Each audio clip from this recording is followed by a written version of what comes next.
je suis Jean-Baptiste Isaac, S2AC. Je suis journaliste et depuis déjà début des années 90 et je suis actuellement directeur adjoint des rédactions du Parisien, aujourd'hui en France. Et du coup, est-ce que vous pourriez nous expliquer un peu ce que consiste le métier de directeur adjoint des rédactions ? Alors, directeur adjoint des rédactions, il s'agit de faire le journal un certain nombre de jours dans le mois. Par exemple, ce week-end, vendredi, samedi, dimanche, c'est moi qui dirigeais la rédaction du journal, c'est-à-dire faire le suivi des conférences, faire le bouclage du journal, impulser des sujets nouveaux s'il y a besoin, encadrer les chefs de service et puis faire des arbitrages et puis faire la une du journal papier, par exemple.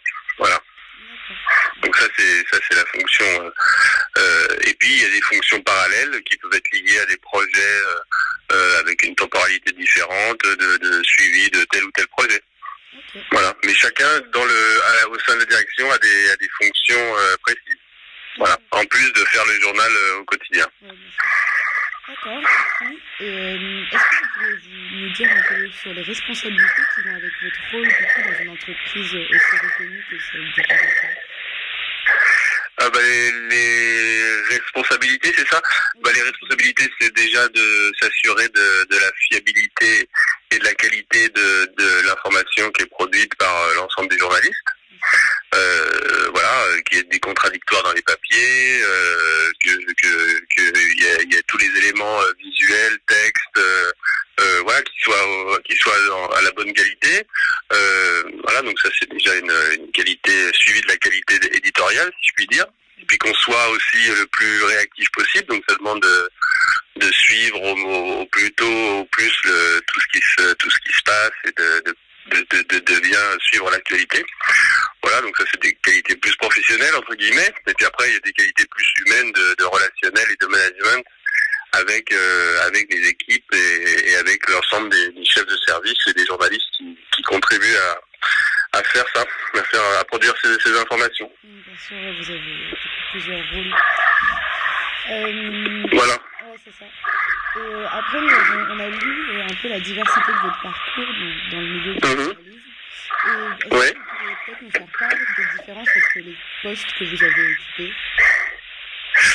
Moi j'ai commencé après mon école de journalisme à travailler d'abord à VSD, qui était un hebdomadaire d'actualité un peu comme Paris Match à l'époque. Donc là j'étais pigiste, puis journaliste, où là j'étais reporter de terrain, donc j'allais souvent en reportage pendant la semaine, et puis après on faisait nos articles qui étaient publiés dans le journal. Voilà, donc ça c'était reporter de base, si je puis dire, donc pigiste. Après, je suis parti dans un journal qui s'appelait Mencel, c'était un journal masculin. Je sais pas si c'est encore très comme les journaux féminins, mais c'était plus pour les hommes. Vous voyez ce que c'est, voilà. Donc là, j'étais journaliste, j'étais rédacteur en chef adjoint. Donc je secondais le directeur de la rédaction, pas le rédacteur en chef. Donc ça m'a permis de prendre des responsabilités dans un petit titre, dans un mensuel, mais ça m'a permis d'apprendre un peu à ce que je fais aujourd'hui, mais les bases du management et puis d'organisation, du relationnel et du suivi de l'évolution d'un magazine. Et puis après, j'ai travaillé à l'Équipe Magazine. Donc là, je sais pas si vous connaissez l'Équipe Magazine, c'est un supplément de l'Équipe qui sort le samedi. Où là, j'étais en charge de certaines rubriques du journal. Voilà, donc là, c'était dans l'univers du sport. Mais j'étais plutôt dédié à la fin du journal, qui était une partie un peu lifestyle du magazine. Et puis il y avait aussi la télévision, le traitement de la télé dans le sport.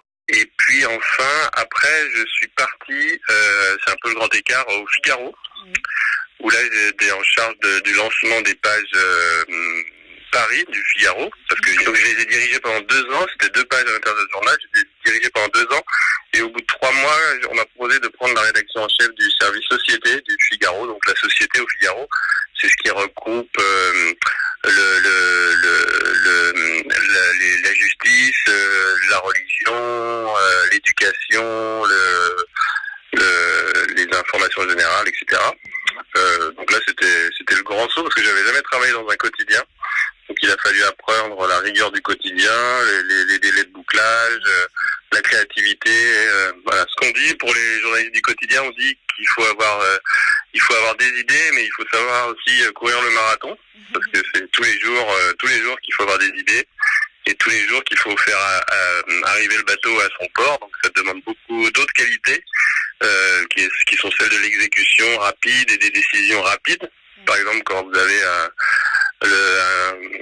21h10 ou 15 des appels qui vous disent qu'il y a une tuerie du 13 novembre qui commence, et voilà, on est en train de boire un coup avec des gens du journal, il faut très vite revenir au journal et essayer de s'organiser pour couvrir au mieux l'événement jusqu'à 4h du matin. Ça demande de décider vite, de réfléchir vite et d'organiser vite le rôle de chacun. Voilà, bon, ça c'est des événements exceptionnels, mais c'est là où on voit aussi sa capacité à pouvoir manager et puis avoir des idées et des angles sur tous ces événements. Voilà, et puis après, donc j'ai fait ça pendant 6 ans, et après 2 ans plus tard, donc en février dernier, en février d'il y a 2 ans, je suis venu au Parisien, voilà, pour prendre des fonctions à la direction. Voilà, donc c'est un parcours qui peut sembler un peu atypique, parce qu'il y a des journaux très différents, mais chacun, on m'a permis d'apprendre des choses qui me servent aujourd'hui, parce que j'ai travaillé aussi bien dans le sport, dans le lifestyle, dans le magazine, dans l'actualité très chaude. Donc le Parisien, on fait des unes avec Angèle, on fait des unes avec l'actualité brûlante, on fait des unes avec la politique. Vous voyez, c'est un journal très généraliste.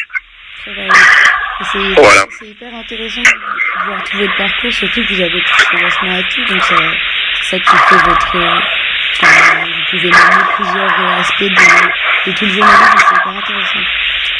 Oui, c'est bon. Après, il y a de nouvelles contraintes maintenant qui sont celles du web et de toute la qui était ces balbutiements ou qui n'existait pas quand j'ai commencé. Donc tout ça, c'est nouveau aussi.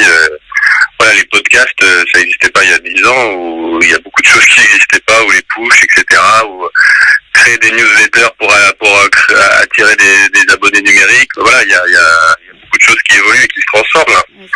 Aujourd'hui, il y a un très intéressant article que je vous engage à lire, ça vous intéressera, dans les Échos. Il y a une page entière sur les journaux norvégiens et suédois qui se demandent quand est-ce qu'ils vont arrêter le print, notamment, ou qui font faire le print par des sociétés à l'extérieur du journal, pour que les journalistes ils se concentrent uniquement sur le numérique et uniquement sur faire des articles pour le mobile.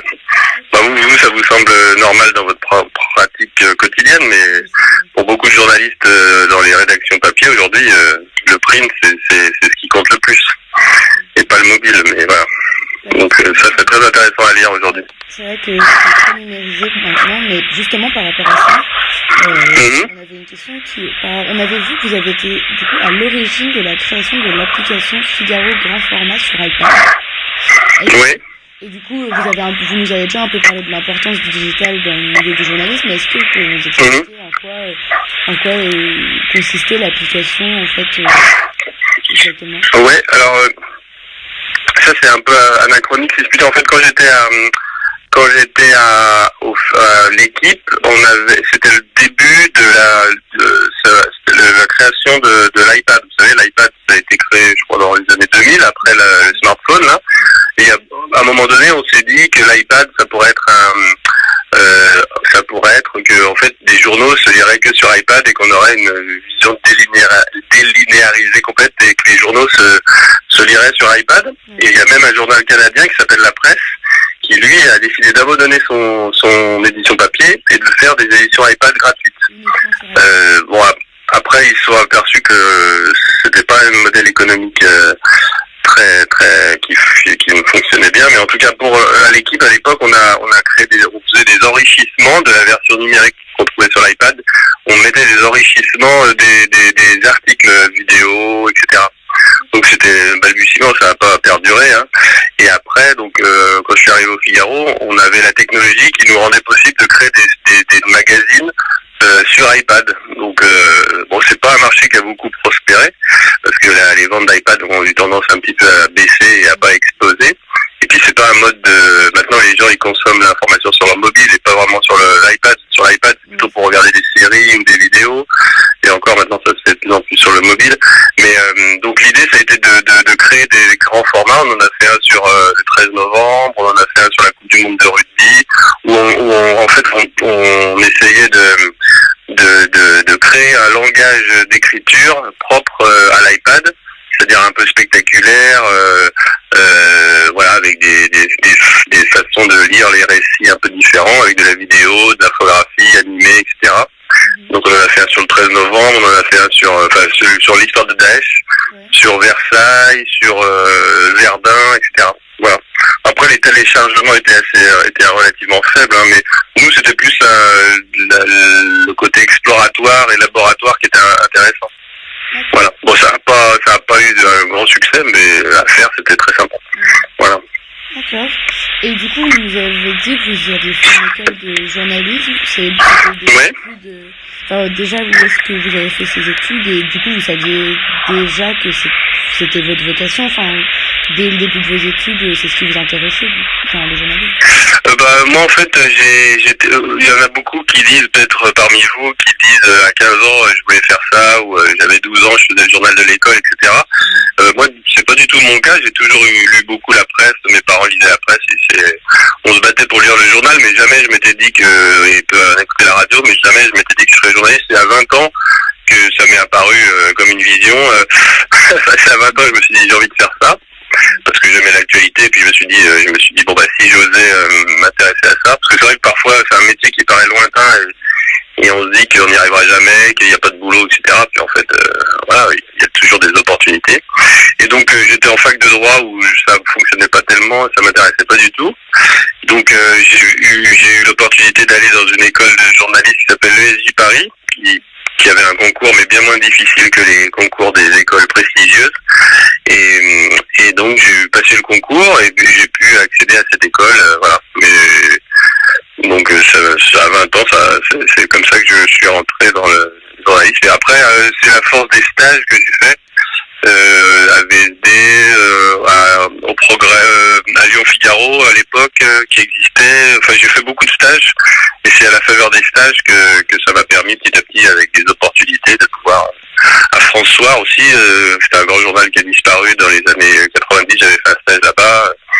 Voilà, c'est par les stages que j'ai pu me faire mon chemin petit à petit. Hein. Mais bon, à VSD, j'étais pendant 2 ans, 3 ans stagiaire, je gagnais pas beaucoup d'argent. Hein.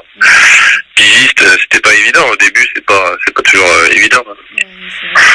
Voilà, mais j'ai pas fait un cursus entre guillemets classique ou très diplômé qui m'a permis d'accéder à ce qui se fait pas mal aujourd'hui. C'est plus par les stages et puis la pratique qui m'a permis de faire ce boulot. Ouais, de vous rendre compte que c'était ça que vous vouliez faire. Exactement.